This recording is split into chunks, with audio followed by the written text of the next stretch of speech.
నిజం గెలవాలి కార్యక్రమంలో భాగంగా ఆత్మకూరు మండలం అల్లీపురం గ్రామంలో నారా భువనేశ్వరి పర్యటించారు.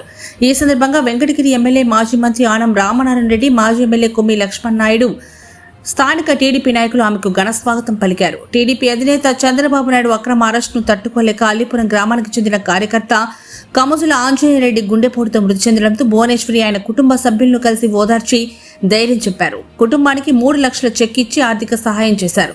కుటుంబానికి ఎల్లప్పుడూ అండగా ఉంటామని వారికి భరోసా ఇచ్చారు.